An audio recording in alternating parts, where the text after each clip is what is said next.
Hello बच्चों, क्या हाल चाल। एकदम बढ़िया। चलिए, तो आशा करते हैं आपकी पढ़ाई बहुत बढ़िया चल रही होगी और आप अच्छे से प्रिपरेशन कर रहे होंगे अपने बोर्ड एग्जामिनेशन के लिए। तो बच्चों, इसी क्रम में आज हम लोग जो आपका चैप्टर विद्युत चुम्बकीय प्रेरण है उसके न्यूमेरिकल को हम लोग हल करेंगे। कुछ न्यूमेरिकल हम आपको हल करके बताएंगे जिसकी मदद से आप आगे के न्यूमेरिकल यानी और भी न्यूमेरिकल्स को उसके हल कर सकें। तो बच्चों, आप अपने न्यूमेरिकल्स को हल करेंगे जो बताए गए न्यूमेरिकल्स उनके आधार पर, और बाकी के जो न्यूमेरिकल्स आप लगाएंगे उसमें से जो प्रॉब्लम होगी उनको आप लोग पूछिएगा। ठीक है, तो चलिए स्टार्ट करते हैं वीडियो को। तो यहाँ पर पहला न्यूमेरिकल है 2.0 गॉस की चुंबकीय क्षेत्र की तीव्रता वाले चुंबकीय क्षेत्र में 10 × 20 सेंटीमीटर स्क्वायर क्षेत्रफल का एक आयताकार लूप रखा है। यदि लूप का तल क्षेत्र से 60 डिग्री का कोण पर झुका हो तो लूप के से संबद्ध चुंबकीय फ्लक्स का मान बताना है। तो यहां पर देखिए बच्चों, आपको चुंबकीय क्षेत्र की तीव्रता दी है। चुंबकीय क्षेत्र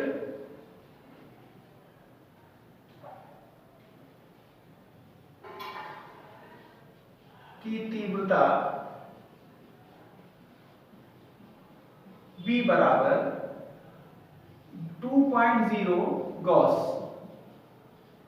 इसको हम जो है चेंज कर लेंगे टेस्ला में, तो 2 × 10⁻⁻⁴ जो है टेस्ला, या न्यूटन प्रति एम्पियर मीटर में भी लिख सकते हैं। अच्छा, कुंडली का क्षेत्रफल, कुंडली का क्षेत्रफल आपको दिया हुआ है A बराबर 10 × 20 सेंटीमीटर स्क्वायर। तो अब इसको हम मीटर स्क्वायर में बदलेंगे, तो 10 को और 20 को सेंटीमीटर में बदलेंगे, तो 10 × 20 और × 10⁻⁴ मीटर स्क्वायर। ठीक।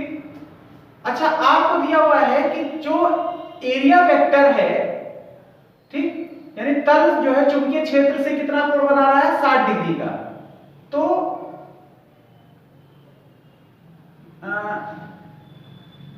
तल के लंब का क्षेत्र से कोण थीटा बराबर 90 - 60 बराबर 30 डिग्री। ये बात का आप हमेशा ध्यान रखिएगा। अगर फ्लक्स वाले क्वेश्चन हैं तो आपको इसी तरीके से इनको हल करना है, यानी थीटा की वैल्यू निकालने के लिए आपको तल का चुंबकीय क्षेत्र से जो कोण दिया होगा उसको 90 में से घटाना पड़ेगा। अब यहां पर देखिए आपसे कहा है चुंबकीय फ्लक्स का मान ज्ञात कीजिए। सब तो चुंबकीय फ्लक्स, चुंबकीय फ्लक्स का मान आप जानते हैं, φB बराबर B × A cos थीटा। तो B हो गया आपका जो है 2 × 10⁻⁴,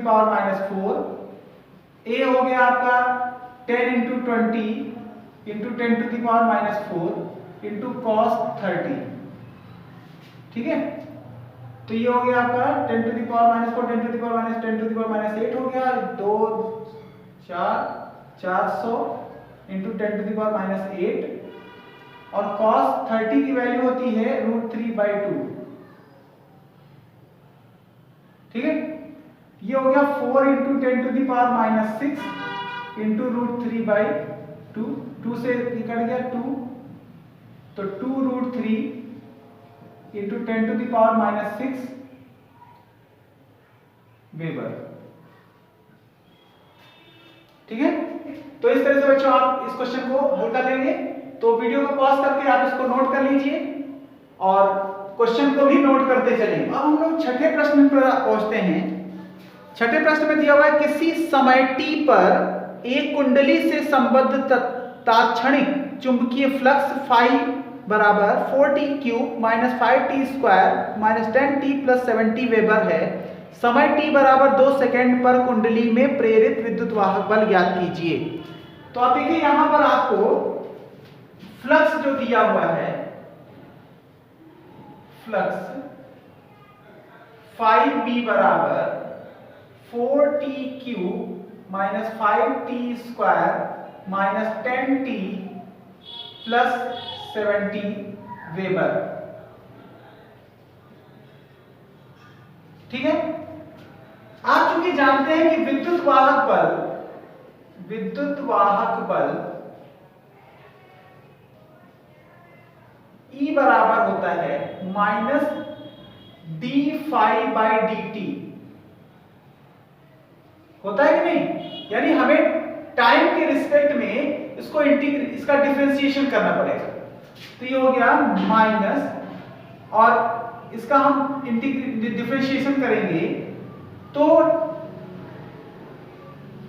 d by D T of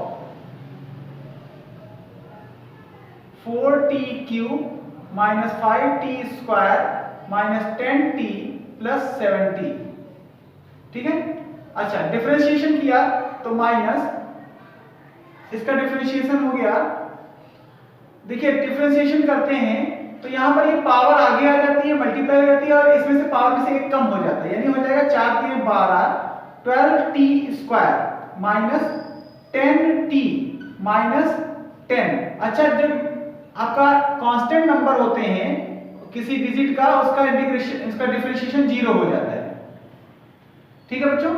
अब यहां पर आपका e की वैल्यू ये आ गई, तो कह रहा है टाइम t बराबर 2 के लिए, t बराबर 2 के लिए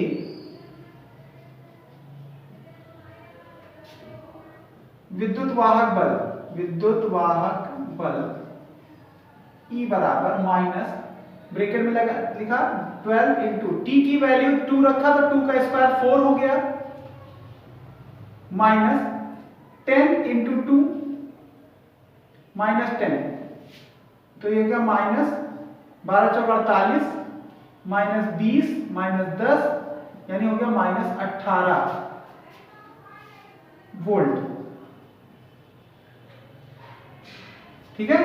तो इस तरह से आप इसका जो है आपने विद्युत वाहक बल निकाले। तो इस तरह से जब भी टाइम के रिस्पेक्ट वाले क्वेश्चन दिए जाएंगे तो आपको इसका डिफरेंशिएशन कर लेना है टाइम के रिस्पेक्ट में, और डिफरेंशिएशन करके t की जो भी वैल्यू दी होगी, t बराबर 2 दिया हो, t बराबर 3 दिया हो, उसको पुट करके आप जो है विद्युत वाहक बल की गणना कर सकते हैं। कभी कभी इसी में आपको क्वेश्चन में दे देगा कि प्रतिरोध दे देगा R और कहेगा धारा बताइए, प्रतिरोध का मान दे देगा, धारा बताने के लिए तो I is equal to E by R से निकाल लेंगे आप, जो E की वैल्यू आई है उसको R से डिवाइड कर देंगे तो आपको धारा पता चल जाएगी। ठीक है बच्चों। तो इस तरह से ये क्वेश्चन करेंगे, वीडियो को पॉज करके आप इसको नोट कर लीजिए। तो बच्चों इसके आगे के क्वेश्चन आप लोगों को इसी तरह से मिलेंगे, इसी तरह से ट्राई करना है। एक क्वेश्चन हम लोग देखते हैं जो कि काफी अच्छा क्वेश्चन है, जो कि आपके बुक में 17th क्वेश्चन है कि रेल की दोनों पटरियां आपस में तथा पृथ्वी से पृथक्कृत हैं, इन्हें 1 मिली वोल्ट मीटर से जोड़ा गया है। जब इन पर एक ट्रेन 180 किलोमीटर प्रति घंटा की चाल से दौड़ती है तो मिली वोल्ट मीटर का पाठ्यांक बताना है। अब पृथ्वी के क्षेत्र का ऊर्ध्वाधर अवयव दिया हुआ है 0.2 × 10⁻⁴ वेबर प्रति मीटर स्क्वायर, और पटरियां परस्पर 1 मीटर की दूरी पर है। तो आपको देखिए मिली वोल्ट मीटर आपको क्या बताएगा, उनके बीच विभवांतर यानी विद्युत वाहक बल। ठीक है। तो E की वैल्यू हमें निकालना है।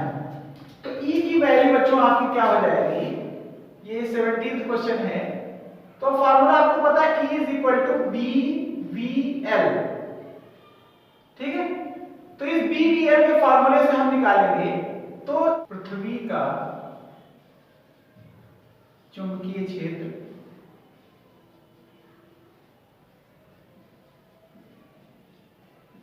B बराबर 0.2 × 10⁻⁴ वेबर प्रति मीटर स्क्वायर। ठीक है। अच्छा,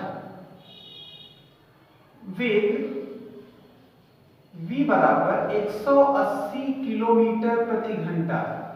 आप इसको मीटर पर सेकंड बदलेंगे तो 180 किलोमीटर प्रति घंटा को मीटर पर सेकंड बदलने के लिए 5 × 18 से गुणा कर लेते हैं, यानी हो गया 50 मीटर प्रति सेकंड। ये v की वैल्यू आ गई। अच्छा, लंबाई दिया हुआ है, पटरियों के बीच की जो दूरी दिया हुआ है L बराबर 1 मीटर, तो वोल्ट मीटर का पाठ्यांक तो पाठ्यांक बच्चों E बराबर BVL, तो B की वैल्यू हो गई 0.2 into 10 to the power -4, V की वैल्यू हो गई आपका 50 और L की वैल्यू हो गई 1। गुणा कर लिया, 50 दूनी 100 यानी 10 इंटू 10 टू द पावर -4 यानी 10 टू द पावर -3 वोल्ट। तो अब देखिए चूंकि ये मिली वोल्ट मीटर है, यहां पर लिख लीजिए चाहे मिली वोल्ट मीटर का पाठ्यांक, तो मिली वोल्ट मीटर है इसलिए देखिए 10 की पावर -3 वोल्ट को 1 मिली वोल्ट लिख सकते हैं ना, तो ये बताएगा कि 1 मिली वोल्ट। ठीक है बच्चों, ठीक। तो इस तरह से आप जो है इसका क्वेश्चन बहुत ही आसान है, कोई मुश्किल नहीं है, बस आप इसको फार्मूले अप्लाई अच्छे से करिए और अच्छे से इसको हल करिए। तो आगे के क्वेश्चन को आशा करते हैं आप लोग इससे लगाएंगे, और जो बीच के क्वेश्चन हमने आपको नहीं बताए हैं उनको आप लोग क्वेश्चन को ट्राई करेंगे, जो नहीं लगेगा उसको आप लोग अपनी प्रॉब्लम को पूछिए जिससे हम उसको भी आपको हल करके बता सकें। ठीक है, तो अपनी बढ़िया से तैयारी करते रहिए, सारे न्यूमेरिकल को अच्छे से लगाइए। All the very best.